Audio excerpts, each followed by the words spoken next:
Добро вечер во емисијата 360 степени налсат. Вечерва донесуваме. Дури 33% повеќе смртни случаи од очекуваниот просек за 2020 и 2021.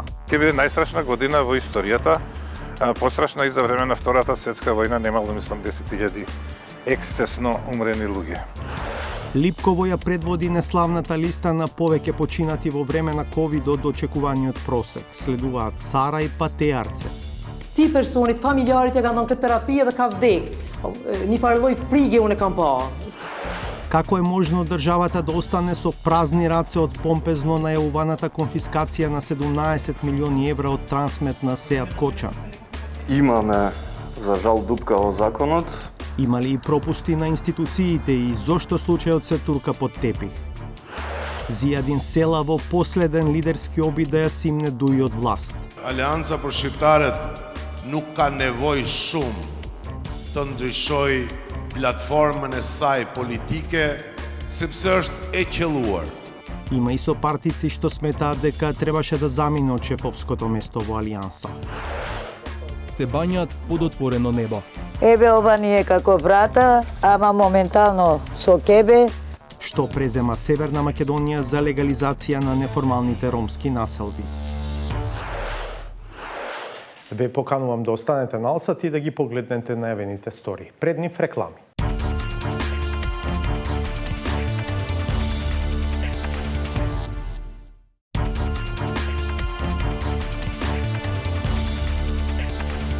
Ова е емисијата 360 степени, се емитува секој понеделник и петок од 22 часот на телевизија Алсат. Дали црната статистика за која се уште слушаме секој ден е реалната и целосна последица од налетот на COVID-19? Светски признатиот медицински журнал Lancet неодамна објави дека наспроти околу 6 милиони официјално регистрирани смртни случаи од COVID-19 во 2020 и 2021 година во светски рамки, бројот на така наречени ексцесни смртни случаи или починати над очекуваниот просек е 18 милиони. 360 степени направи детална анализа на податоците за Северна Македонија, која открива дека вкупниот број на смртни случаи во изминатите 2 години во земјава е поголем за околу 13.500 или за 33% од очекуваниот просек. При тоа, од овие 13.500 ексцесни смртни случаи, само 8.000 се официјално регистрирани како починати од ковид. Што е со другите 5.500? Ирена Каревска.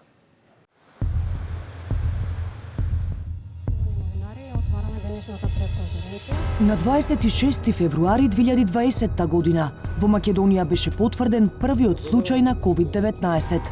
Нема простор за паника. До крајот на декември 2021 веќе имаше околу 225.000 кои заболеле од вирусот, а 7.969 лица ја загубија битката со COVID-19 и починаа. Го користиме крајот на декември како референца, затоа што од тогаш датираат последните официјални податоци за вкупниот број починати во земјава. А податоците покажуваат дека регистрираните смртни случаи од COVID-19 не се целосниот црн биланс на кризата. Просечниот број смртни случаи на годишно ниво во земјава во трите последни години пред пандемијата, од 2017 до 2019 изнесува 20.234 лица. Во 2020, првата година од COVID-19 пандемијата, според податоците од Државниот завод за статистика, починале 25.049 луѓе. Тоа се околу 5.000 смртни случаи или 25% повеќе од просекот во претходните 3 години. Од тие 5.000 плюс починати, само 2.510 се регистрирани како COVID-19 случаи. Останатите се дополнителен вишок од просекот. Во цела 2021 година пак починале вкупно 28.816 лица. Тоа се околу 8.500 дополнителни смртни случаи или 42% повеќе од просекот. Ковид статистиката покажува дека во тој период има 5186 смртни случаи кои се припишуваат на COVID-19, што пак значи дека има уште 3396 плюс. Огромна бројка. И ќе биде најстрашна година во историјата, Пострашно и за време на Втората светска војна немало, мислам, 10.000 ексцесно умрени луѓе. Корелацијата меѓу зголемената смртност и COVID-19 најдобро се гледа доколку податоците се разгледаат во временска низа, по 3 месечја. Со портокалова боја е прикажан бројот на смртни случаи во 2020 и 2021 година, а со сина е просекот по квартали за периодот 2017-2019 година. Нема екстремни разлики за време на пролетниот карантин и летните одмори во 2020 година, но зимата состојбата ескалира. Кога се смири бранот, пред Нова година и следниот месец, бројот на смртни случаи се приближува до просекот од периодот без ковид. Но по мартовскиот и априлскиот бран во 2021, бројот на починати повторно значајно расте и останува таков до крајот на годината. Причината за ваквото движење на црната статистика, според микробиологот Пановски, во голем дел треба да се бара во олабавувањето на мерките за влез во земјава и дозволата за свадби на затворено. Имате илјадници смртни случаи заради една таква одлука, кај што здравствениот систем не беше спремен на брзина во еден месец, и тоа сред лето, кога имаше одмори, да ги прифати тој голем број, таа експлозија на болни. Ако се стави на купче, од почетокот на 2020 година до крајот на декември 2021 починале вкупно 53.865 лица, наспроти очекуваните според просекот 40.468. Тоа е разлика од 13.397 смртни случаи, односно 33% повеќе од просекот. Од тие дополнителни починати, 7.969 се припишуваат на ковид, но податоците говорат дека има уште 5.428 други. Овие отстапувања се разликуваат од општина до општина. Ако се исклучат малите општини, кои во просек имаат по помалку од 100 смртни случаи годишно, најмногу вишок смртни случаи има во следниве 10 општини. Струмица плюс 46%, Студеничани 49%, Желино плюс 50%, Новосело плюс 51%, Тетово 53%, Гостивар и Боговиње 55%, Сарај и Теарце 57% и Липково плюс 64%. Зошто токму овие општини настрадаа најмногу?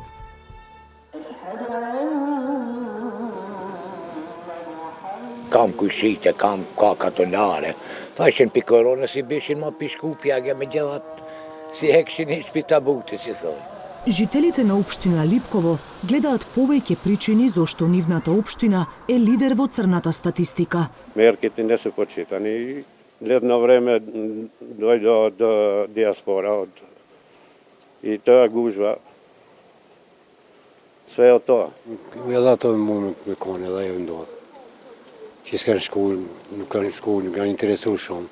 Janë rujgjinja që bile njani kujshi jemi që atë jash, a I pat në edhe dorëzët, moskën, e atë ka bajtat se gjatën për mu fale, krejt.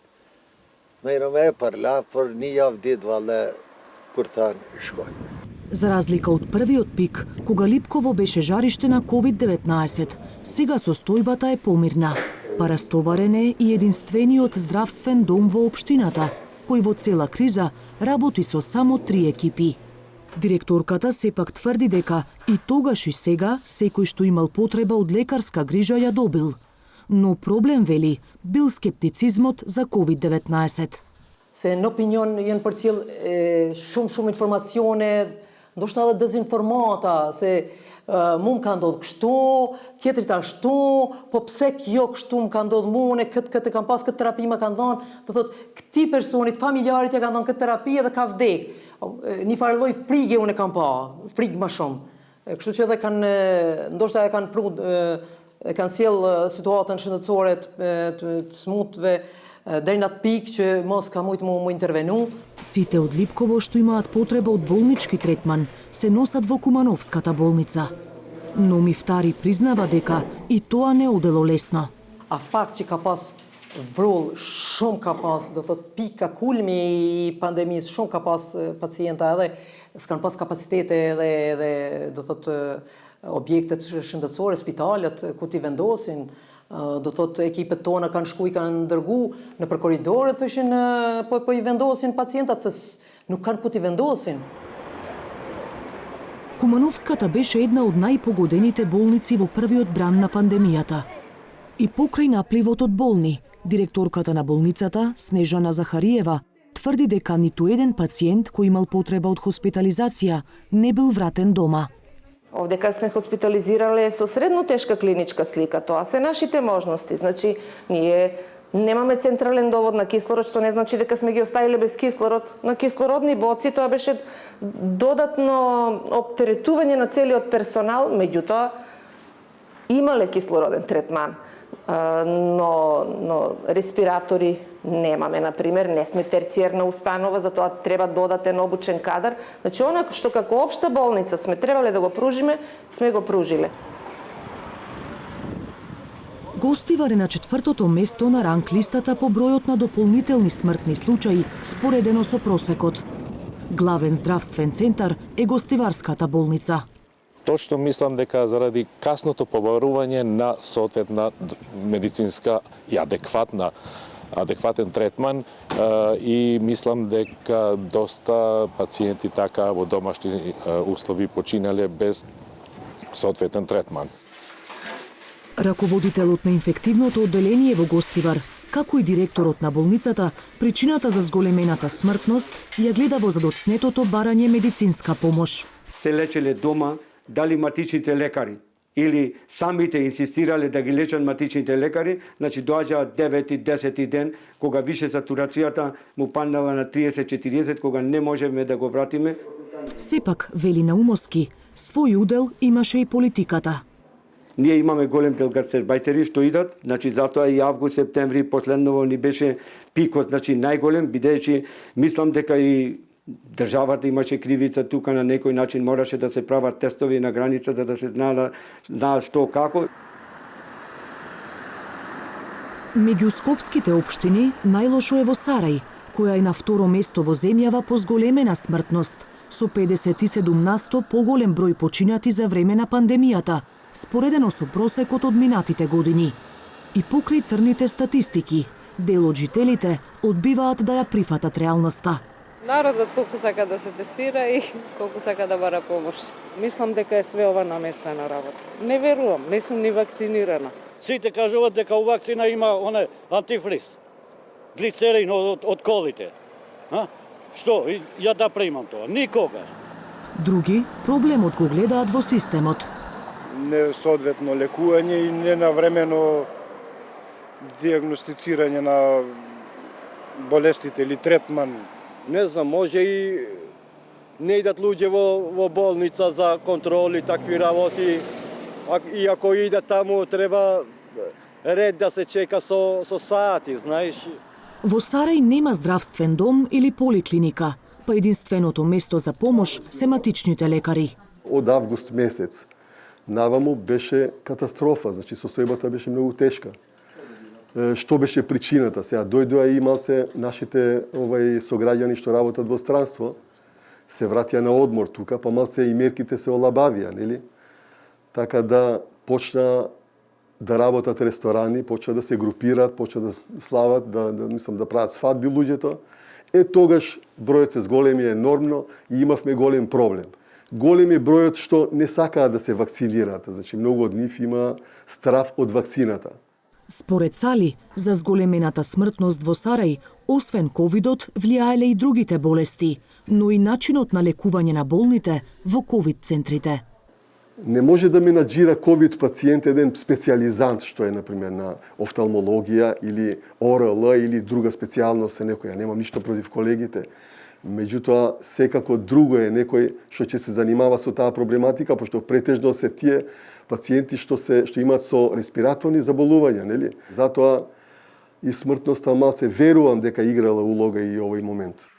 Секоја општина, секоја болница си има своја приказна. Зошто токму кај нив имало далеку повеќе смртни случаи и од вообичаениот просек, но и од остатокот од земјата, иако сите се соочуваа со иста болест. И доктор Пановски смета дека причините се повеќеслојни. од опременоста на одредени болници до стратегијата на државата. Да затворите болници за сите други, да не примате во болница ако е COVID негативен за други прегледи, или ако е COVID негативен да не го примате во COVID центар, а тоа очигледно има COVID, па го лечат амбулански или не знам каде, зашто PCR тестот, како што кажав, не се покажал. Тоа се влијае. Меѓутоа најмногу влијае веројатно самата организација на системот и се беше подредено на COVID. Да успееше таа подреденост, не успеа ни таа. Бидејќи сме и со COVID на лошо место и до ден денес бројот на смртни случаи е висок, особено на болничката смртност. За потребите на оваа сторија, 360 степени побара интервјуа и од неколку надлежни во Министерството за здравство и Комисијата за заразни болести. Од различни причини не добивме позитивен одговор на поканата. За сега останува непознато на што се должат големите разлики во бројот на починати по општини, но изголемениот број смртни случаи во кои ковидот не е наведен како причина за смрт. Такви или слични анализи беа најавувани неколку пати, а додека да се направат, ќе остане фактот дека во првите 2 години од ковид кризата државата изгубила близу 13.500 граѓани повеќе, отколку што можело да се очекува според просеците од претходните години.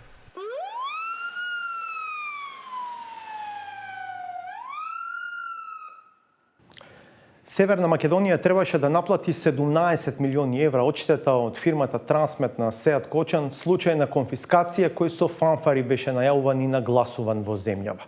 Но речиси 3 години по правосилната судска пресуда за Труст, државата е буквално со празни раце.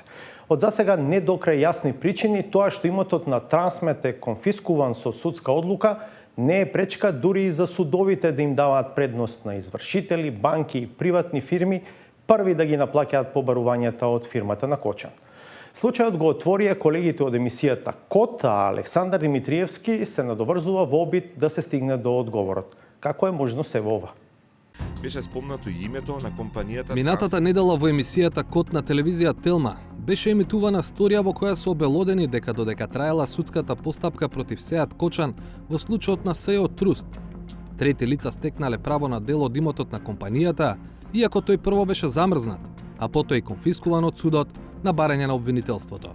Двете пресуди кои ги откривме, и на Скопската, и на Гостиварската апелација покажуваат дека и со конфискација имотот може да биде повлечен од извршители, без разлика што е стекнат со криминал, односно со кривично дело. Иако на прва целиот случај фрла сомнеш врз судството, нашиот обид да дознаеме како е можно да се раскрчмува имот кој во суштина треба да послужи за да се обештети државата, не донесе до изненадувачки заклучок. Имаме, за жал, дупка во законот. Но освен дупка во законот, има обвинувања за дупки во постапувањето кои може би помогнале, наместо кај државата, имотот на Трансмет да заврши кај други лица и фирми. На 28 февруари 2017 година СЈО објави дека отворило истрага наречена Труст. Прво осомничен е Сеат Кочан и неговата фирма Трансмет, заедно со уште 2 други лица и 2 фирми. Осомничени се дека лажирале документација за да добијат тендер од 17 милиони евра во РЕК Битола. На 22 март 2017 година СЈО поднесува предлог до Скопскиот кривичен суд за времена мерка за располагање со имотот на Трансмет. Судот првично бара да се дополни предлогот, за на 17 април конечно да го одбие.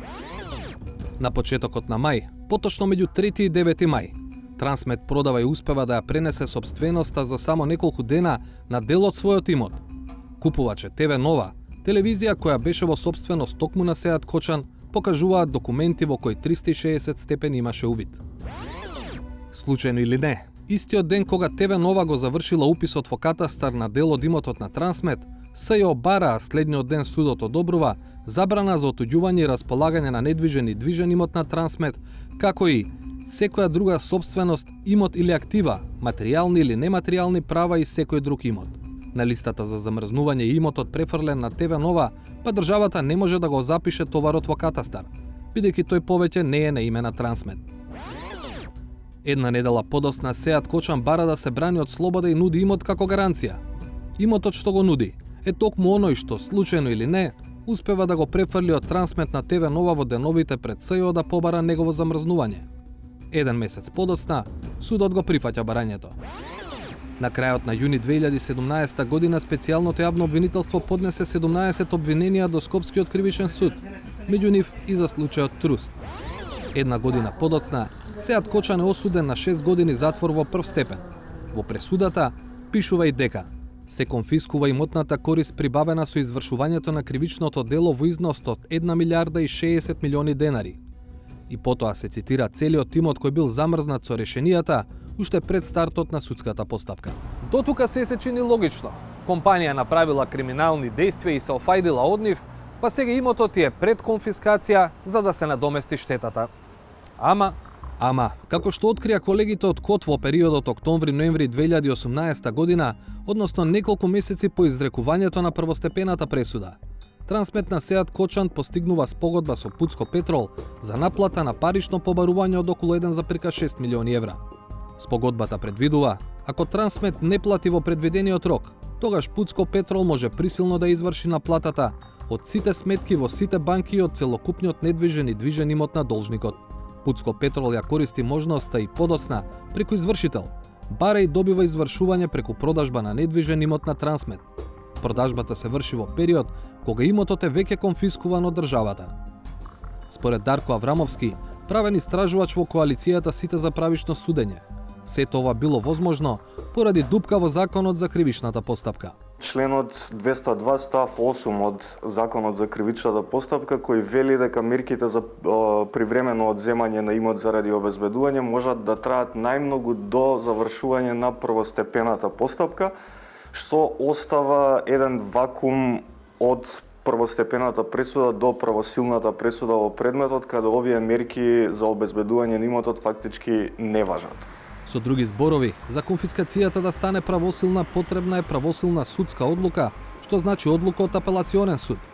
А мерката за замрзнување на имот не смее да трае подолго од пресуда на основен суд. Тоа значи дека во времето од првостепената до второстепената пресуда имотот и не е баш замрзнат. За разлика од актуелниот, во стариот Закон за кривичната постапка ја немало оваа дупка. До 2010 година важел членот 220 кој гласел: мерките за привремено обезбедување на предмети, имот или средства можат да траат до завршување на постапката. Со или без дупка во законот останува големото прашање. Кој е крив што државата не може да си наплати 17 милиони евра од Трансмет, иако целта првично на замрзнувањето, а потоа и на конфискацијата, била токму таа. И уште поважно, се отвара прашањето дали ова формулата по која може да се изманипулира било која идна конфискација на штета на државата.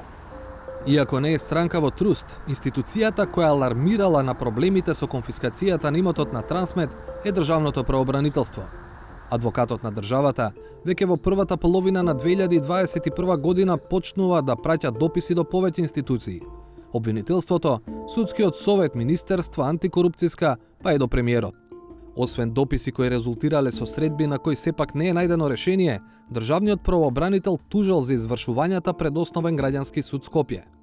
Тужбите биле одбиени, а дел од образложението е дека долговите кои биле ставени како товар на имотот на Трансмет, како во примерот со Пуцко Петрол, се направени пред конфискацијата да стане правосилна.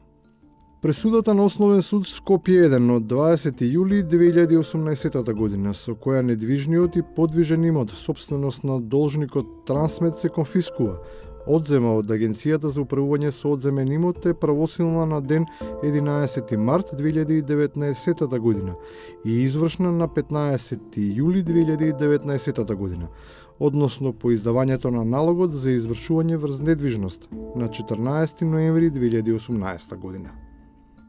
Од кореспонденцијата на Државниот правобранител со институциите која добивме по Законот за пристап до информација од јавен карактер, може да се види и дека институцијата гледа пропусти во постапувањето на државните органи, особено обвинителството. Во еден од дописите пишува: Државниот правобранител смета дека треба да бидете известени за какви се дејствија се преземаат поради пропусти на државните институции, со што се оштетува државата, а се во насока на заштита на имотните права и интереси на Република Македонија. Формално пак, на нашето барање за став на неколку прашања, Државниот правобранител одговори дека тие не се орган кој утврдува вина, но иако не биле странка во постапката, се вклучиле во процесот за да ги заштитат правата на државата. Државното правобранителство освен што укажа во конкретните предмети на сите спорни моменти на релевантните институции, предложи преземање на итни мерки од нивна страна во делот на нивните надлежности. Истовремено, поднесе соодветни тужби пред граѓанските судови, со кои се преземени мерки и активности за заштита на имотните права и интереси на државата, а кои се непосредно поврзани со конфискацијата. Како фискот ќе имаат овие постапки, останува да видиме. Наследник на случаите на СЈО е редовното јавно обвинителство. Неофицијално дел од поранешните обвинители на СЈО брифираат дека проблемот во конфискацијата е дупката во законот за кривичната постапка. Но на официјалните прашања до јавното обвинителство на Република Северна Македонија добивме одговор од обвинителството за гонење на организиран криминал. И тоа дека се води постапка за случајот. Постапувајќи по известувањето на државното правобранителство, предметниот обвинител постапува согласно своите надлежности во однос на пријавените настани во насока на утврдување на вина од кривично правен аспект. Како и во секој предмет, така и во овој случај, во интерес на обвинителството е да открие, да докаже постоење на кривично дело и да ги гони сторителите на кривичните дела. Сепак, за конкретниот случај за трансмет од обвинителството кое го води Вилма Русковска дополнуваат дека нивна работа е да лоцираат, да побараат замрзнување и евентуална конфискација на имот при судска постапка. Не и да постапуваат со конфискуваниот имот, односно да го штитат откако тој преминал во раце на државата, што било работа на Агенцијата за управување со одземен имот и Државното правобранителство. Сепак, законот за кривичната постапка нуди еден потенцијален излез кој засега никој не го употребува. Во членот 541 став 5 се вели дека правните дела склучени по извршувањето на кривичното дело, а со намера да се намали вредноста на имотот што е предмет на конфискација, се неважечки. Со други зборови, постои можност да се оспорат сите хипотеки и спогодби пред извршители и тоа не само оние направени за време на судскиот процес, туку и порано. Проблемот во овој член е што тешко се докажува. Во таа насока е многу тешко да се утврди кој од тие дејства кои се преземени се во насока намерно да се намали имотот со цел да се избегне конфискацијата. Вториот предизвик во однос на овој член би било учеството на третите лица кои со добра волја имаат некакви права на имотот кој е предмет на конфискација. Македонија до сега веќе има изгубено неколку случаи пред Европскиот суд за човекови права, токму поради тоа што третите лица не биле повикани во ваквите постапки и не им била дадена можноста да се изјаснат по однос на сопственоста и одземањето на имотот. 360 степени консултираше и други институции освен споменатите за оваа сторија, но од нив не добивме објаснување. Како на имот кој требало да биде замрзнат, се впишувале нови долгови и тоа за време на судска постапка. Одговори за сега не добивме, но ќе продолжиме да ги бараме. По вчерашниот реизбор на Зијадин Села за лидер на Алијанса за албанците, неговите сопартици веруваат во подобри резултати. Лично за Села нема потреба од менување на политичката платформа на партијата. Тој испрати посебна порака за Арбен Таравари. Во Алијанса има и незадоволни. Хекора на Кифи од вчерашниот конгрес. Shtëpia e Kulturës në Tetovgje ishte rezervuar për Aleancën për shqiptarët. Shkas ishte kongresi i dytë i partisë, sipas lidershipit aktual të partisë. Kandidati i vetëm për kryetar Zjadin Sela erdhi me kryetarin e komunës së Gostivarit, Arben Taravari, që ishte një lloj mesazhi uniteti, pasi Taravari përmendej si kryetar i ri i mundshëm nëse Sela nuk kandidonte. Pjesa e para e kongresit ishte solemne, një sallë e mbushur me delegatë dhe mysafir nga disa parti, si BDI, BESA, Alternativa, VMRO-DPMNE, dy partitë të turqve në vend dhe vetëvendosja nga Kosova. Lidhja Social-Demokrate ka pasur ftesë, por nga Aleanca thonë se nuk kanë ardhur. Pasoi pjesa e punës, ndryshimet në statut, platforma e re e partisë dhe zgjedhja e kryetarit. Meqense partia udhëhequr nga Sela deri më tani nuk ka mundur ta mposhtë BDI-n, kemi pyetur disa nga delegatët, a e ka i mbështetjen e tyre. Për kandidaturën e Zjetin Selës e për kraj dhe prandaj kam ardhur që nga Ohri këtu. Dhe nuk jam kundër kësaj kandidature. Po ka pasur shtabe të goditura, ka pasur njerëz të paguar, ka pasur kërcënime. E dini ju se Aliameti e ka kitnapu këtë shtetë? Ali Ahmeti na ka lënë edhe kolonie e Maqedonasve? Nga ky kongres prismi rezultate shumë të mira dhe inshallah na prim e mbara. Pa diskutim, do të kemi rezultate shumë të mira me këtë leadership dhe besoj se në zgjedhjet e kaluara problemi ka qenë te koalicioni, jo i mirëfill. Deputeti i kësaj partie në kuvent, Adnan Neziri, thotë se gara për kryetar partie ishte hapur dhe kanë mundur të shfrytëzohet nga kushdo që mendon ndryshe. Ka pas proces demokratik dhe të gjithë kanë mund të jenë barabartë, se në partinë tonë çdo kush ka të drejtë të zgjedhet dhe kjo unë jam dëshmitar i asaj se ka qenë e hapur dhe besoj se a desh këtë mundësi, ato të cilët mendojnë ndryshe ta shfrytëzojnë. Në votimin për kryetar, për Selën votuan 651 delegat nga 671 gjithsej në sallë. Ky kongres e zgjedh për kryetar të partisë zotin Ziadin Sela. Kryetari i ri i vjetër para të pranishmëve tha se synon barazi të plot, departizimin e shtetit, luftën kundër krimit dhe korrupsionit dhe zhvillimin ekonomik. Aleanca për shqiptarët nuk ka nevojë shumë të ndryshoj platformën e saj politike, sepse është e qelluar. Është një platformë e cila nuk është rezultat i shkronjave të bukura të qëndisura aty, por çdo shkronjë dhe çdo fjali ka një dhe vetëm një qëllim.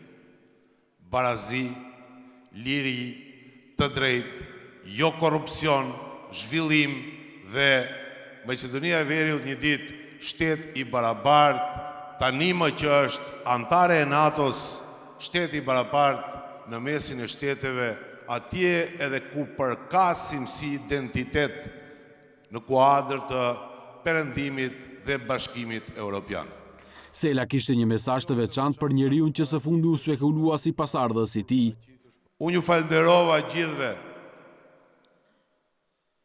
por unë dua të veçoj një njeri. Arben Taravari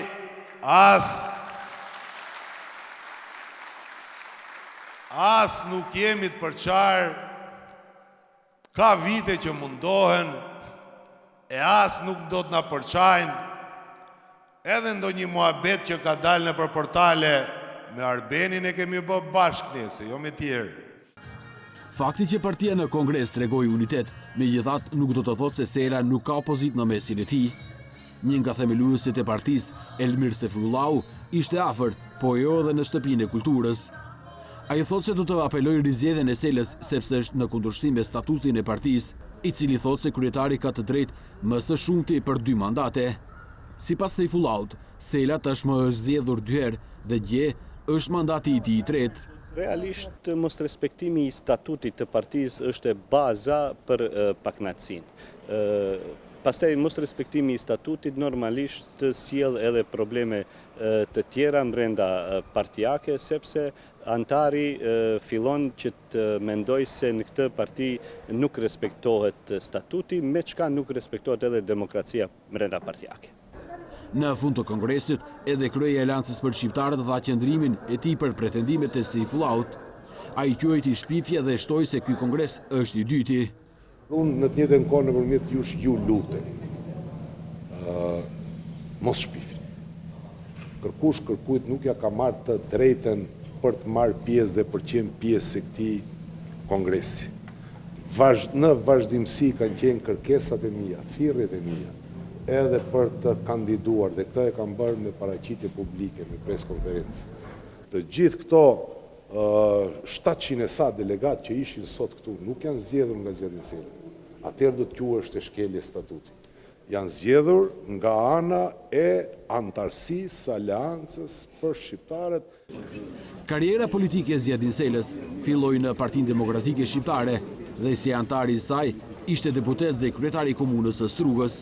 Por pas pakënaqësisë me liderin e Partisë Demokratike Shqiptare Mendu Thaçi, Sela fillimisht inicoi lëvizjen reformuese të PDSH-s dhe më pas formimin e partisë Aleanca për Shqiptarët.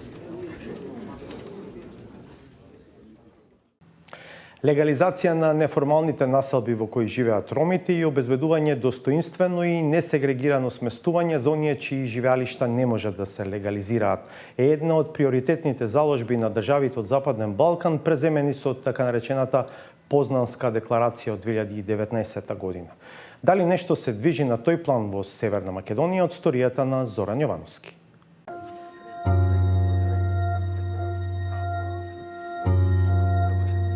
Ова е ромското мало во Виница. Квалитетно домување и достоинствен живот овде за многумина се тешко остварлив сон.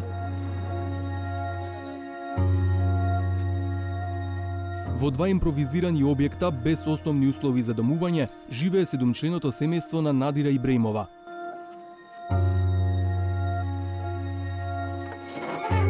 Кога е студена, сите престојуваат во оваа соба. Еве, и овде живееме, пошто немаме могуćност да правиме сега моментално анџак, дето го трчаме по болници, од нозите, да стане на нога. 18-годишниот син 4-та година е речиси неподвижен. До него спие нејзиниот внук. Се бањаат под отворено небо. Тука е само дигнато зидови, а не е покријано, не е доле праено со плочки, не е малтеришано. Така остана, на половина. Еве ова ни е како врата, ама моментално со кебе, пошто нема могуćност да му ставиме и врата и се. Во другиот објект уште помала соба со куп присобрани предмети. На синовите, кои се сраме од камерата, на лицата како да им се читаше безнадежност. Надира вели дека никој од семејството не е вработен. Живеат од социјална помош. Не е арно. Немаме ни да се бањаш рад, ни да седеш у куќата рад. Сакаш нешто да чиниш нешто се да е убаво, да личи на куќа и на се. Немаш могуćно на рака и не може.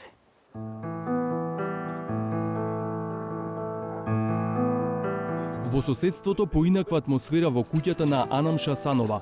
7-члено е и нејзиното семејство, но живее во обновена едноспратна куќа. Ние преходно не ни беше добро сега. За сега нема што да думам. Се ние како што требувава, понапред немахме бав кров кога врнеше, натре ни капеше. За да се подобри квалитетот на домувањето во Виничкото ромско мало, граѓански организации со пари од Европската Унија им обновија куќи на повеќе семејства. Ново се ни стави и кров, и врати, и џамови, и ламинати, и се ново, се нема што да кажам. Надвор фасада, натре фасада имаме се направено убаво, фала и многу. И до болер дојдеме, и до мијалник, и до се, и до вода, и до плочки, и до седеме. Друго е, децата се бањат редовно, се прават. Поубаво живот, поубаво това имаме сега, и со кујна, и со се, а понапрех немахме тоа.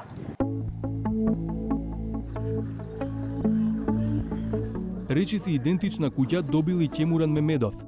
Трите ќерки се омажиле, па тој сега овде живее со сопругата, но многу поквалитетен живот од пред реновирањето на куќата. Дош кога врне, на мене унатре ми течеше вода. А сега, значи куќата е направена и со проектот истовремено е легализирана. Значи, мачкана од надвор, изолација ставена, унатре ми е средено, значи предходно ми беше на земја, немах никаков услов. Мемедов раскажува дека куќата му ја направиле за непол месец.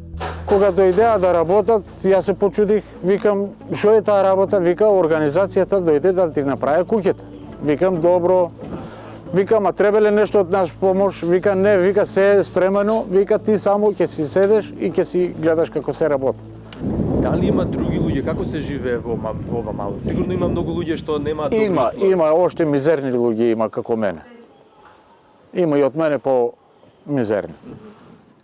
Меѓу нив е Надира Ибраимова, која се обиде да ни објасни како ги пробила роковите и не успеала и таа да добие нова куќа. Зашто еден од критериумите е објектот да биде легализиран или да е во процес на легализација. После питав дали може одново да се изваде книги, вика, додек не искочи законот, вика, Не можеш, вика. Всушност, Ибраимова ќе треба да го чека новиот закон за легализација, зашто со стариот се офатени само оние за кои е поднесено барање до 31 декември 2018 година. Но и новиот закон нема да биде решение за сите. Согласно предлогот на новиот закон, се бара, еден од условите е да докажат дека имаат приклучок на вода и струја или било која комунална услуга, со цел да потврдат дека објектот постоел нели пред законот да почне со легализација. Тоа околу 30% од семејствата не можат да потврдат за тоа што немаат легален приклучок на струја и на вода. И тоа ќе создаде сериозен проблем кога станува збор за најмаргинализираните семејства и социјално загрозените семејства. Од 177 барања за легализација според стариот закон, досега се завршени околу 80. А бидејќи целта е да се легализираат што е можно поголем број објекти, ќе се носи нов детален урбанистички план за населбата. Sa i përket planit detaj urbanistik, ai veç më ka filluar të punohet, edhe me atë kishim problem sepse për një herë u trefishuan çmimet e hartimit të planeve detale urbanistike. Mirë po, ja arritëm disi të merremi vesh me kompaninë që e gjetëm një kompromis, një çmim kompromisi që të fillojnë të punojnë dhe ai tani po punohet për këtë lagje. Во сите активности е вклучена и општина Виница. Градоначалникот Миле Петков вели дека локалната власт дава административна поддршка, но финансиски не е доволно моќна самата да го прави ова.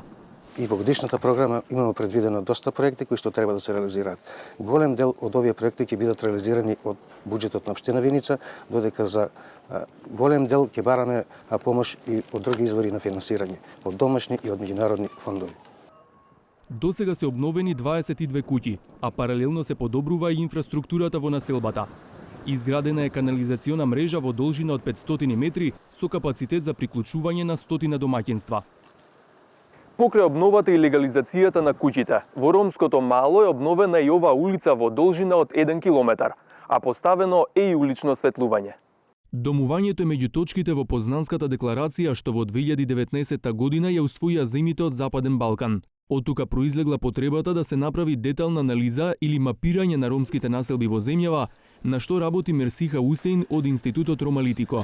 Тоа покажува дека дури 37 населби имаат потреба од изработка на нов детален урбанистички план или проширување на постоечкиот. За жал, сликата во делот на домување во ромските населби не е на задоволително ниво, имајќи предвид дека се уште има населби каде што немаат пристап до питка вода, се уште има населби каде што немаат пристап до струја, се уште има населби каде што нема патна инфраструктура во населбата, да не изборам пристап до други институции, како што се образование или, не знам, здравствен дом. Се уште децата газат по кал за да стигнат до училиштето. Таа смета дека домувањето е најголема потреба, но и најголем финансиски проблем. Може би во моментот и општините не може да си го дозволат тоа, имајќи предвид во каква состојба во каква финансиска состојба се општините, па мислам дека доколку се направи некакво поврзување на национално ниво и локално ниво, тука се и да не ги забораваме и донаторите, тука се и ИПА програмите, тука се и ЕУ фондовите каде што може да се искористат сите постоечки капацитети и ресурси и човечки и финансиски да се фокусира на делот на домување. Може би сето тоа го имаме, само ни треба поголем фокус, да речеме, на институционално ниво. Активности како овие во Виничкото ромско мало се реализираат и во општините Шуто, Ризари, Велес, Прилеп, Штип, Берово, Битола и Кичево. Тоа е надеж дека за многу ромски семејства достоинствен живот нема да остане сон. Ова не е се за вечерва, одиме на уштедни реклами па саботажа.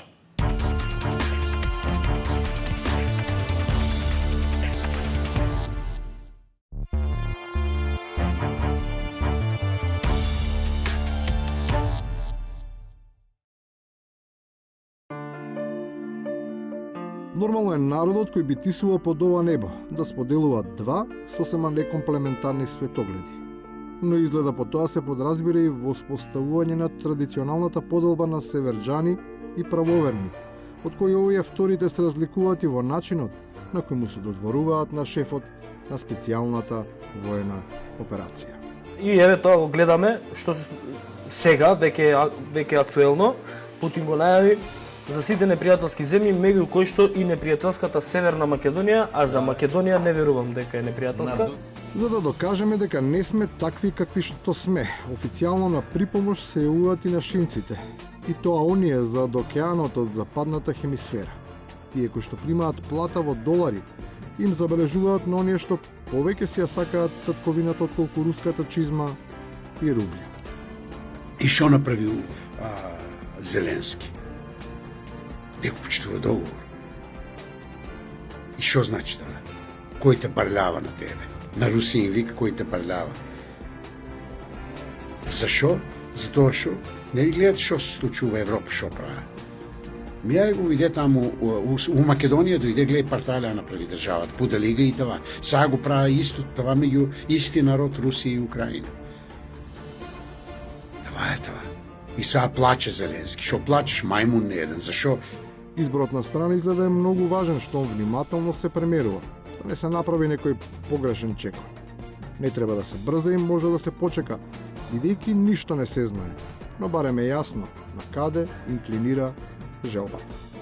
Драго ми е да моите бидат едни од газдите на светот. Затоа ја не брзам да видам американски измеќар, затоа што сакам ние да сме едни од стожерите на поларитетот, зашто сакам Русија да стане. Зошто ја би бил измеќар на Америка, кога можам да видам брат со Русија? А не се ни американците, ниту европјаните тие што имаат иницијативата. Јасно е кој го испровоцира Путин и кој стои во позадина на секој конфликт во светот, со цел да има влијание и да заработи од шпекулативни трансакции на берзите. Абе, Сорос у овој момент го контролира Холивуд, не па Google и Facebook. Све е покорен. Прашање е колку ќе трае оваа идеологија на правата на маргинализираните групи. А и за тие што наводно преку него си ги бараат правата, потеркот на источните браќа. Потребно е да се примени традиционално познатата терапија. За подзаборавените, време е за откривање на рецептот. Ако имаат дете шарено, си земат стара добра прачка од жива ограда и да го искршат од маја. Значи, само на тој начин ќе воспитаме генерации кои нема да бидат прогресивни, пошто они под прогресивни подразбираат педери, наркомани, промена трансджендери. И на крајот, за ефектот од мерките. А родителеве се инхибирани како дебили, па не знам сега ја што да правам, па ќе го истепаш бре, фино лепо, ќе му врзаш 2-3 васпитни и ќе си биде страјт. Како што не те пале нас. Тачно, као ние што сме ја далечу. И ништо не ни фали. И ништо не ни фали, ете тоа е тоа. Тоа што фали или не фали е прашање на кое треба некој друг да даде одговор. Изгледа дека терапијата била успешна, штом низ сопствени примери и искуства се потенцира нејзиниот резултат. Тука се одјавуваме, благодарам што бевте со нас. Се гледаме повторно в петок од 22. Пријатно.